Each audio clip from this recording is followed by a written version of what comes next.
All right, hope you enjoyed your stupid face for this morning. Now you get to listen to this stupid face.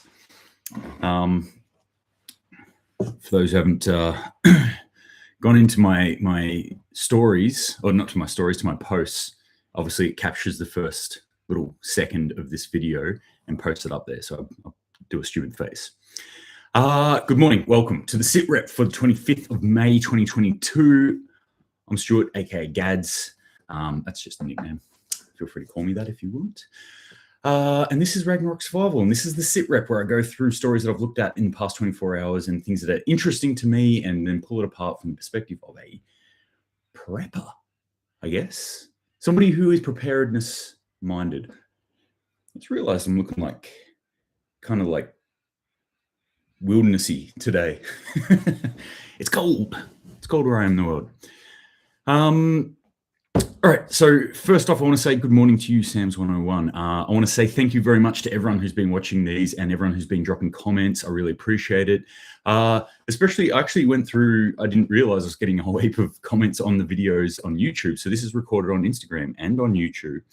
And a bunch of people have been commenting on the stuff on YouTube. I didn't really think that many people were watching on YouTube, but thank you very much if you are watching this on YouTube. I appreciate it. And apologies that I don't stare at your camera a lot. I have two cameras because I've got my phone and my computer, my laptop set up.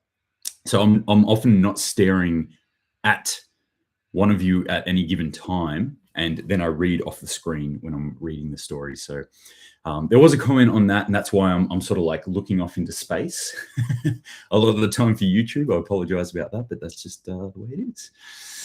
I've tried to set it up so they're kind of in line this morning. I'm not sure if it's really going to work, but we'll find out. All right, let's jump into it. So I'm going to start off with some weather effects this morning. More news about the sandstorms.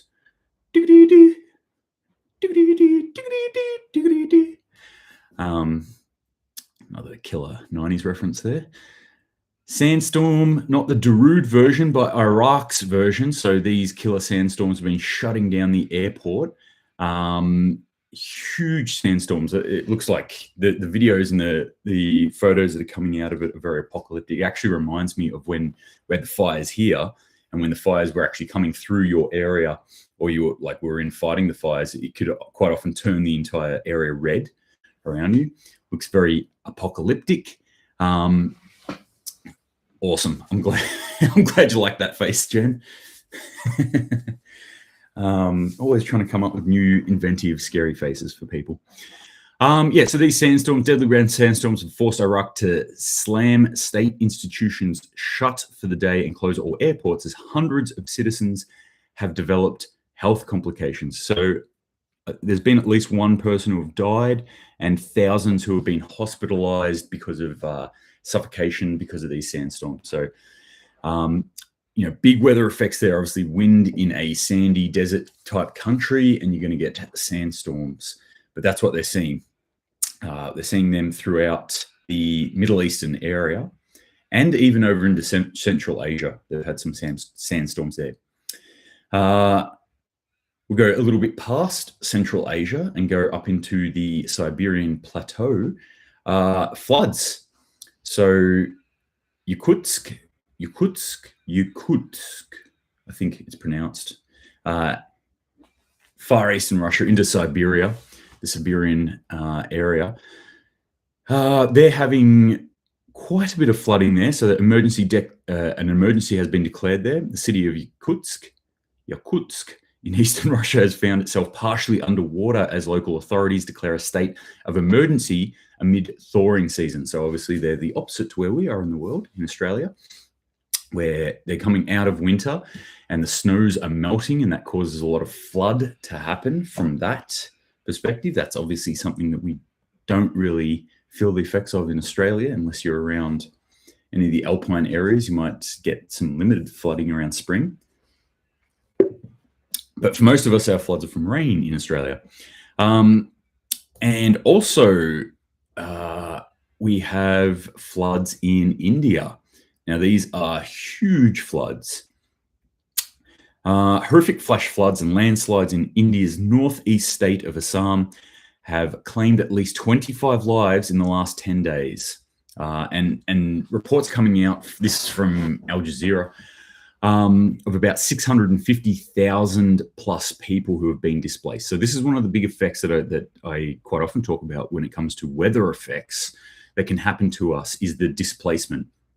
So even myself, this is one of the reasons why I invest in something like a grab bag, because I know that even though I'm sort of in a town and a little bit insulated from it, I'm still in a high threat bushfire area, and that could knock me out of my house. I need to get out of the house, and we actually need to leave. So that's one thing that I'm always thinking about. I'm like, is the car packed? Is it ready to go? Do I have bags ready? Can I quickly access the things that I need? And there's a checklist. I have mine in my head, but it's worthwhile writing a checklist down of X, Y, and Z of the things that I need to grab, so that I know if we hit the road, and we can do that, in probably 10 minutes. If we hit the road, I've got everything that I need to feed the dogs, feed the family, look after everyone, and be safe and happy-ish for days at least.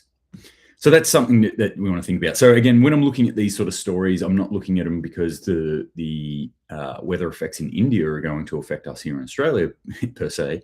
It's more like, what can we learn from these lessons? What can we see what's actually happening there and go, how could that happen in Australia? What would we do if this was happening to us? So that's one of the things that I'm talking about, is the mass displacement of people.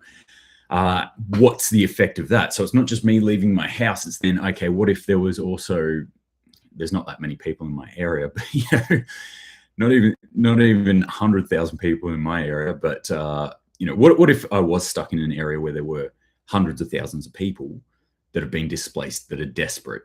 That also breeds other effects. And I've spoken about this in the past, that I've been to refugee camps and things like this, and they're not pleasant places. A lot of desperate people doing a lot of desperate things. So weather effects, that's something we need to think about, because that is what we'll be dealing with, I think, more and more as time goes on. All right. What else we got here? Western sanctions hit Latin America.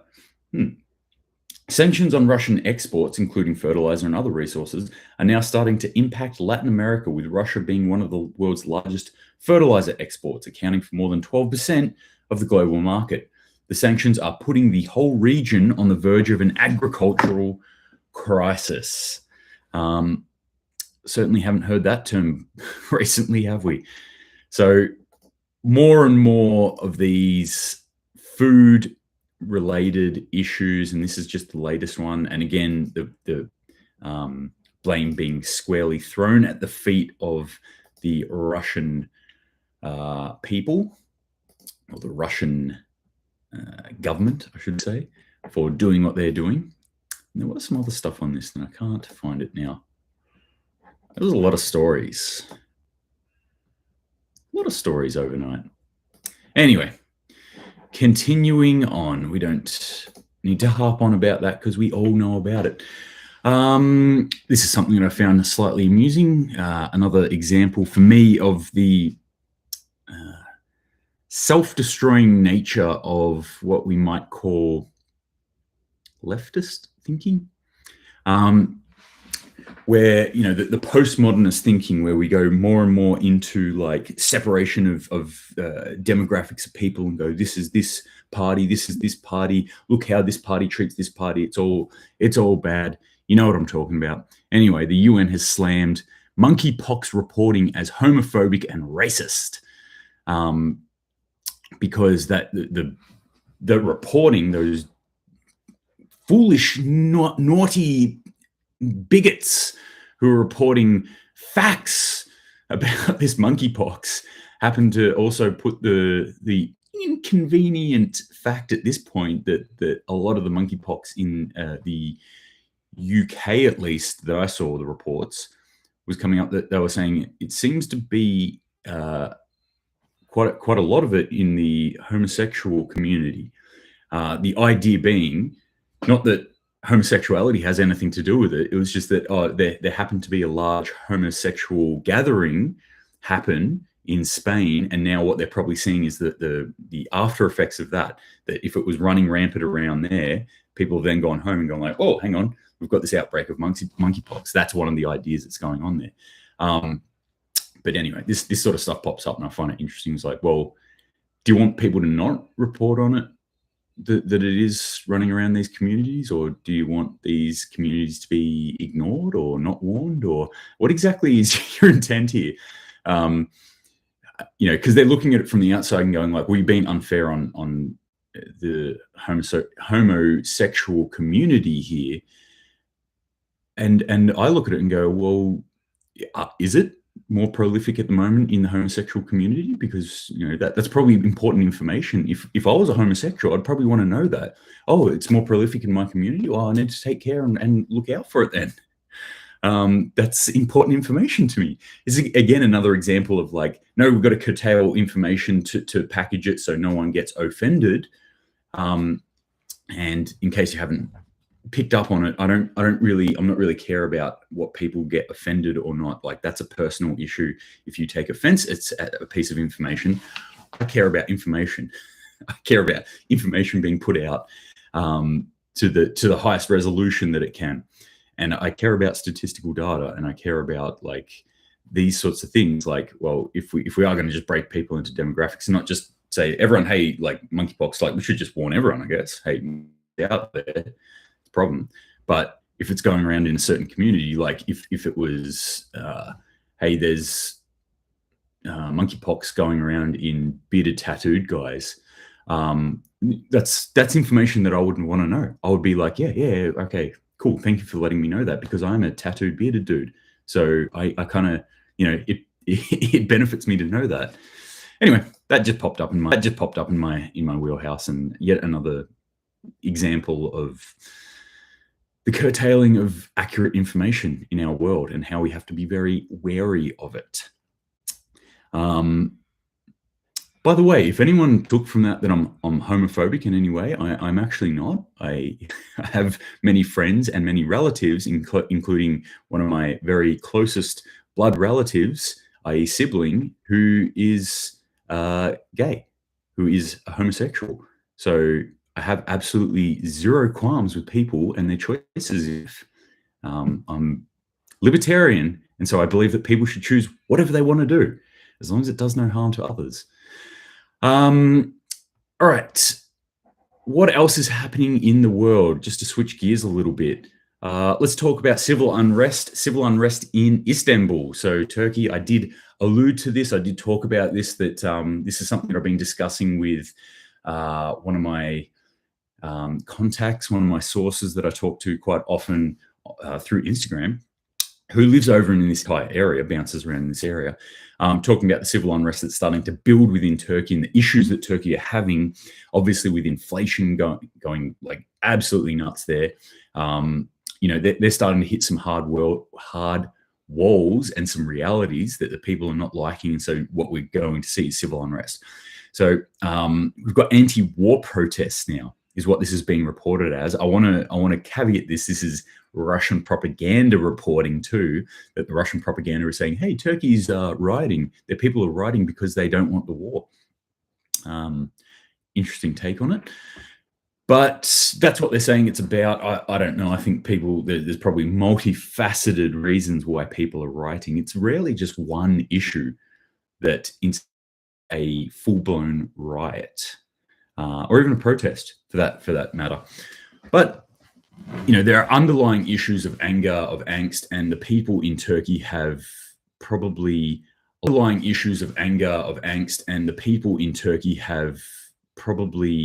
a lot of validity in getting out and having their voices heard right now, because their illustrious leader has, I think the technical term for it is fucked their economy.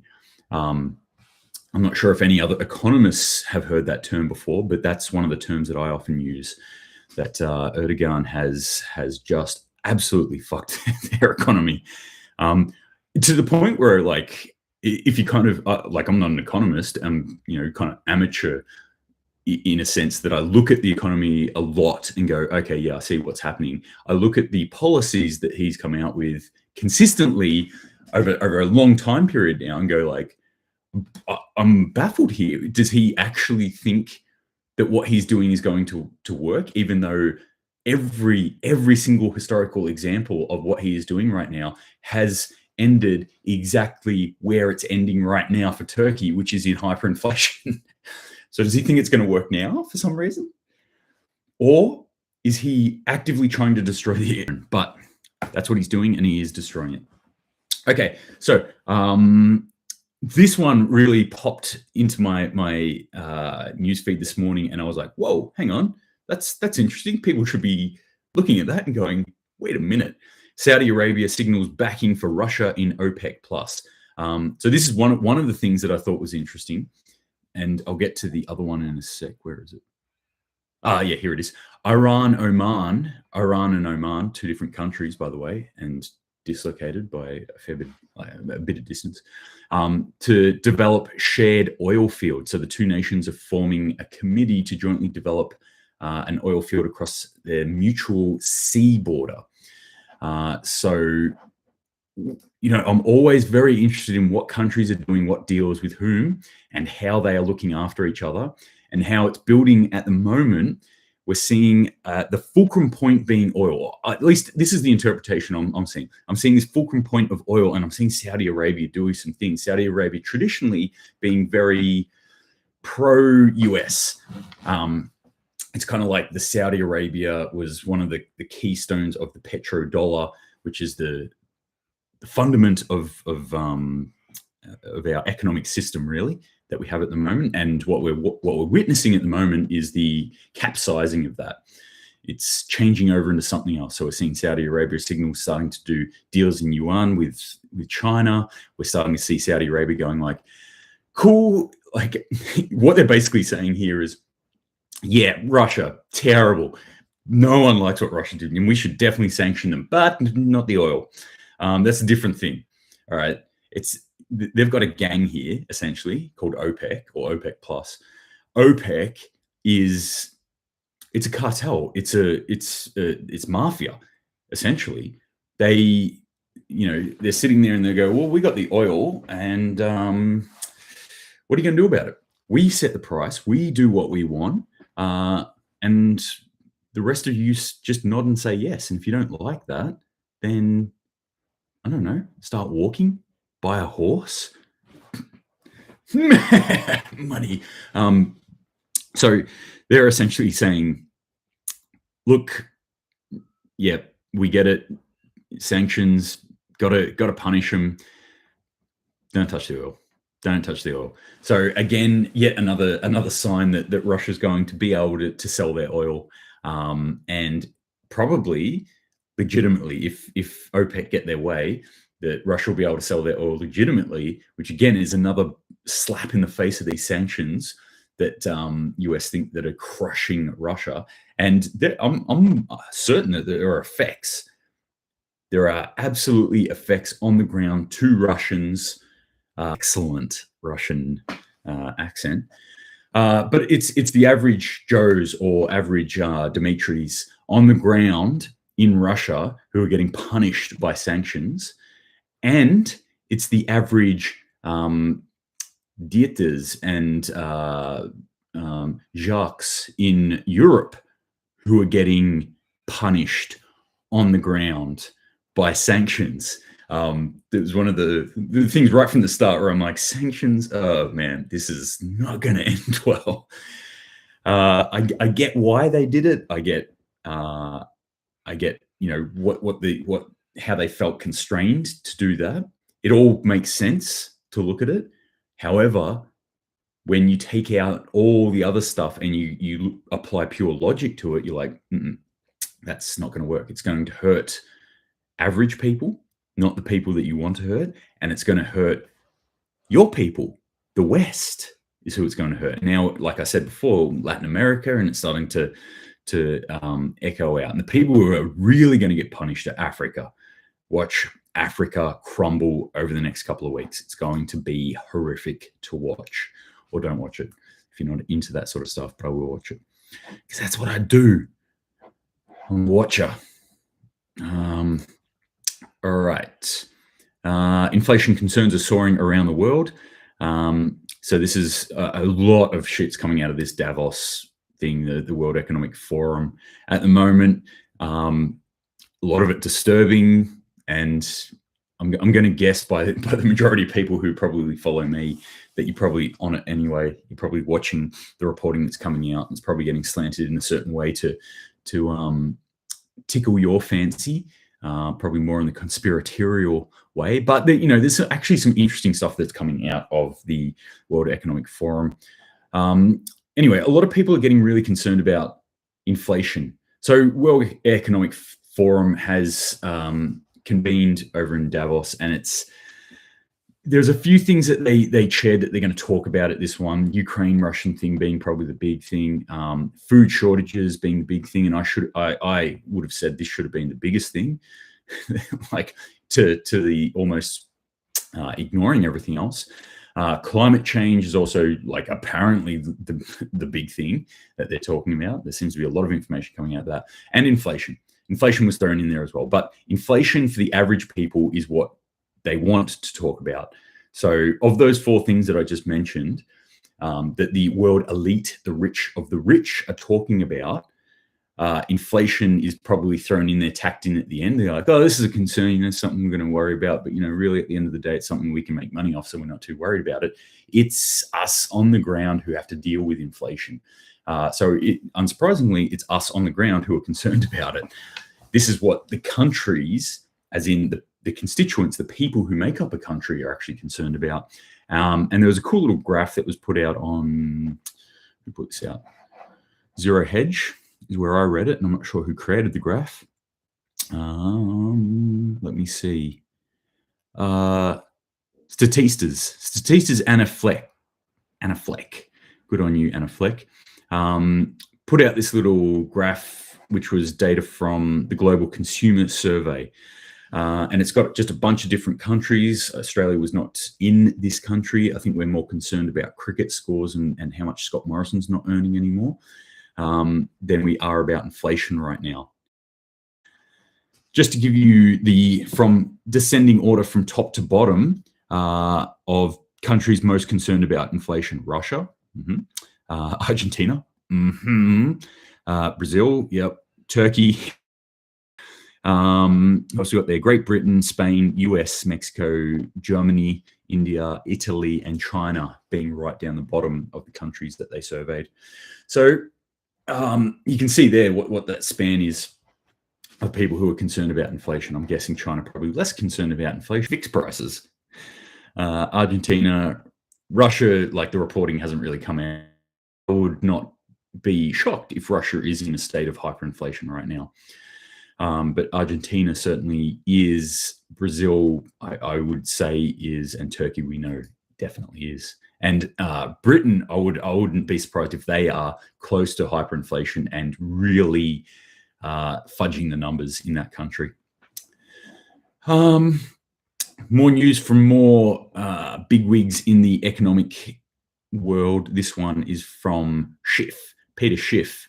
Who, if that's not a name that you know, then you don't really need to learn it. It's just another talking head in the economic world, a guy who knows stuff. But anyway, he's coming up. I've talked about this before. He's saying, hey, we're in recession, because we don't actually know we're in recession until we're well into it. This is the funny thing about the reporting on economic stance, is that we lag by almost 2 quarters.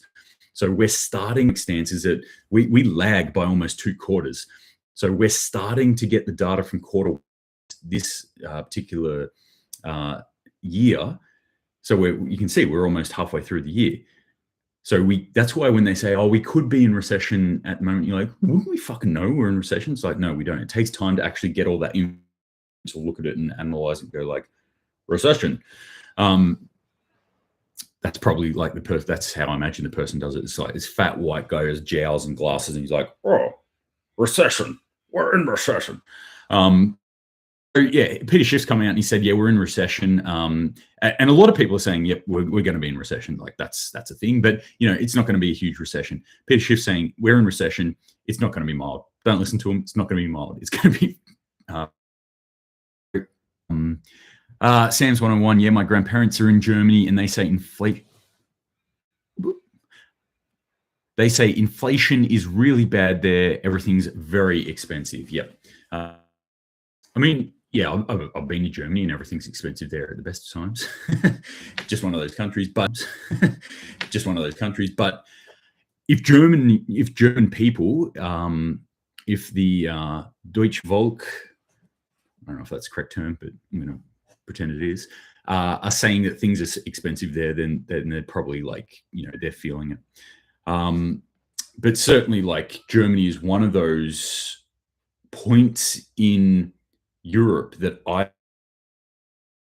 countries saying, yeah, food's going up, food's going down. UK is like, yep, shit's getting whack. But consistently, the reporting out of Germany has been like inflation, cost of living going through the roof over there. So bad news for them. But this is the sort of thing that we want to think about as Australians, just to reflect back on this from a prepping perspective. Is this was actually one of the comments I think that somebody chucked up on the YouTubes, and apologies that I can't remember it right now, but they said, with inflation going the way that it's going, we really should not be afraid to go into a supermarket and buy, 24 cans or something like similar, buy in bulk at the moment. You will not regret buying more food right now with inflation, because it is almost a guarantee at this point that the food that you buy today will be cheap next week, then next month, then 6 months' time. So if you're eating most of that food within that 6 months, you are making savings on it instantaneously. So don't be afraid to buy more food. And this is the sort of thing in Australia, if we start to see these higher inflation, because we're already seeing inflation in Australia. We're already seeing it. Okay. Throughout the world, some other points. This one I thought was amusing. Biden. Everyone loves a good Biden gaffe, don't they? I'm always waiting with bated breath every time that dude opens his mouth, like, what's going to come out? He said, look, if Taiwan gets attacked, we're going to come in. Look, if Taiwan gets attacked, we're going to come in militarily. Like, no qualms about it. Militarily, that, like, these are his words. We're to help you out, to actually fight the fight. None of this like Ukraine money stuff like this. So he said that on Tuesday, and then almost instantaneously the White House came out and said, whoa, let's backpedal a little bit. Yeah, we're not going to send our carriers to start bombing China if Taiwan is attacked. Like, there's a few more steps, Uncle Joe. Let's just like calm down, bro.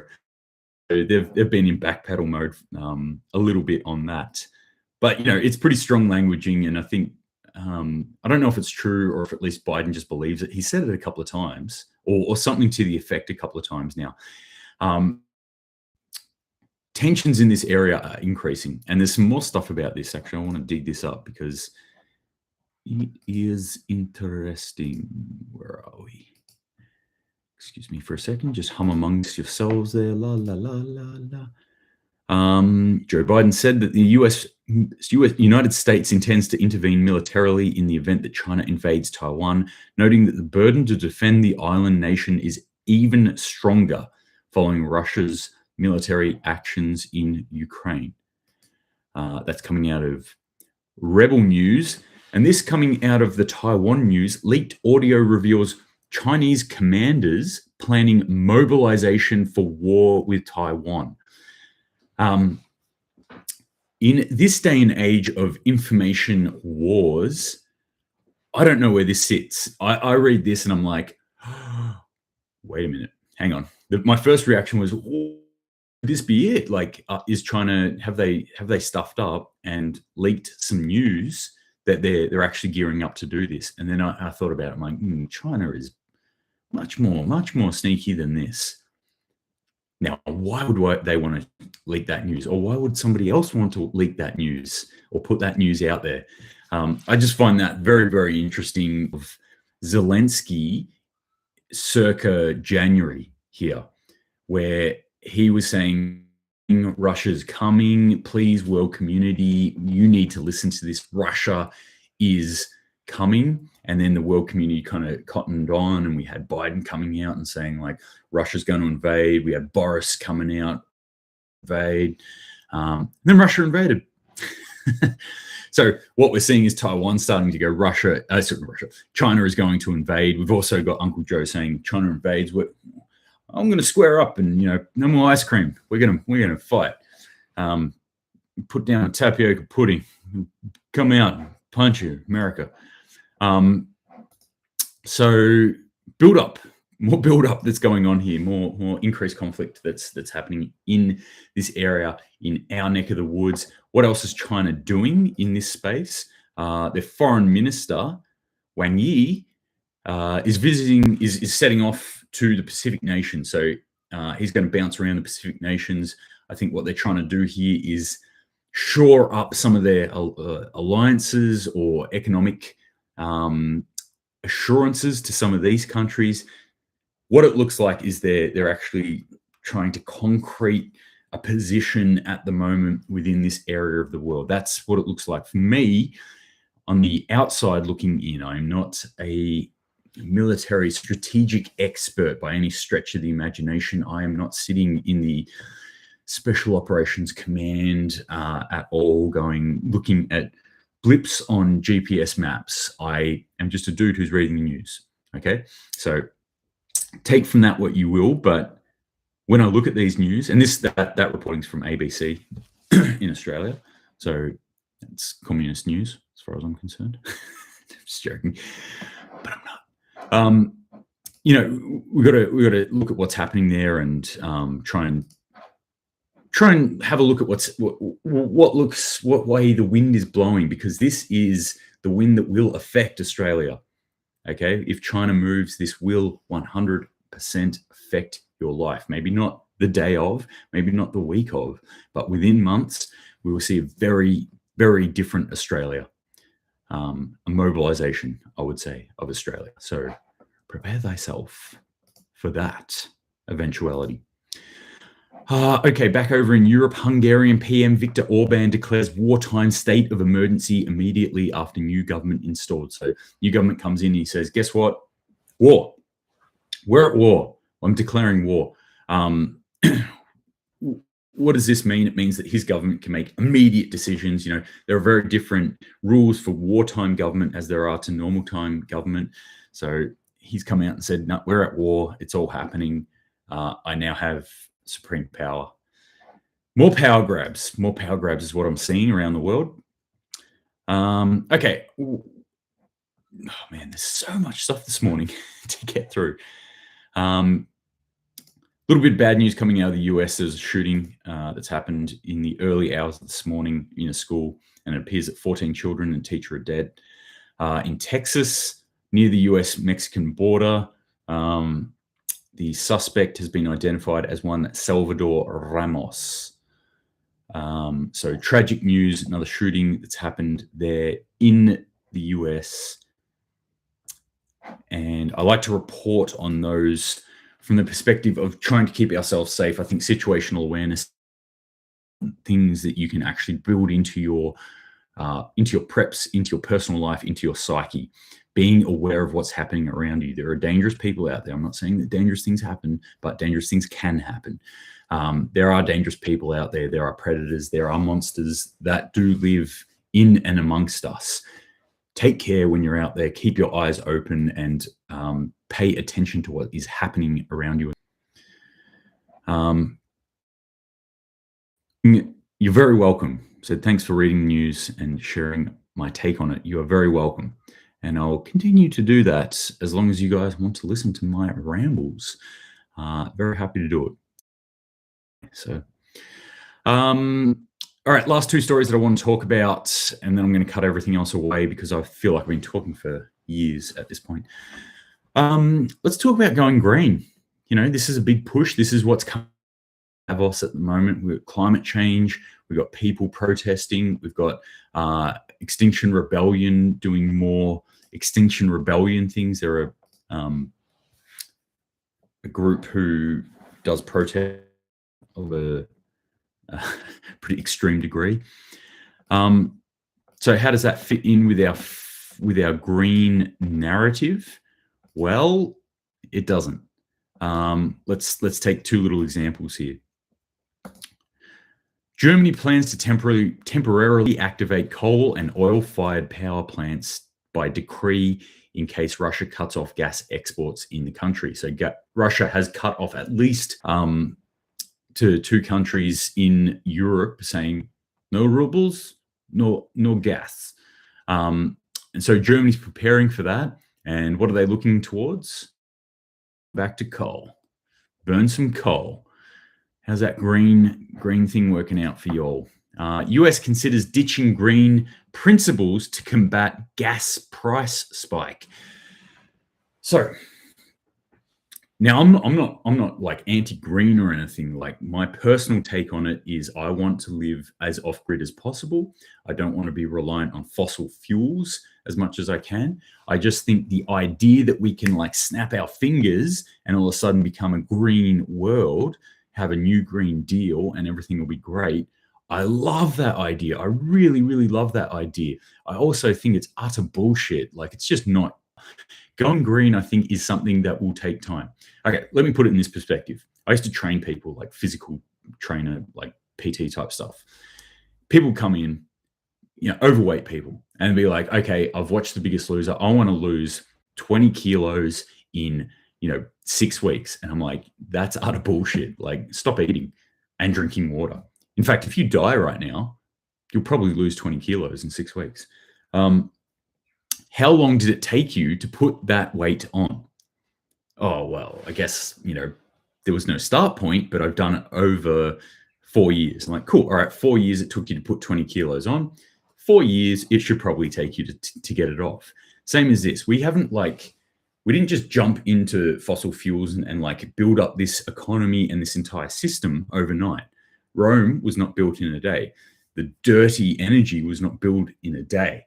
It was built over decades and decades of consistent, bricks in the wall. So it's going to take us time to get off of this addiction to gas, to oil, to coal.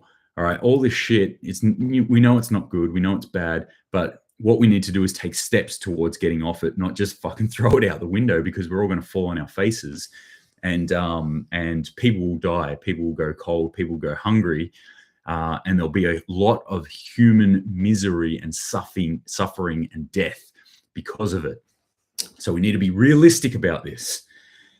Also, we all need to take individual responsibility about this. This is the other thing that shits me about this whole green thing, is that we look at our government and go like, it's your fault. And then we look at companies and go, it's your fault. And it's like, wrong. It is your fucking fault.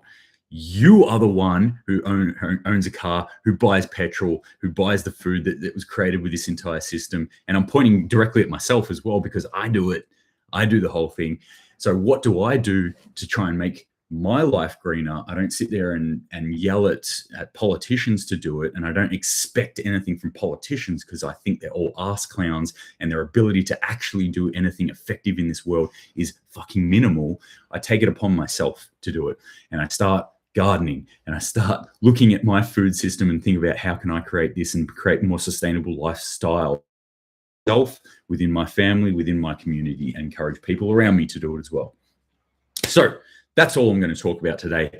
The reality of it is, when it comes down to this Green Deal that we're trying to do, to climate change and things like that, it comes down to cold, hard cash. And when people are starving, they don't care about how green it is. They'll burn fucking trees till the cows come home.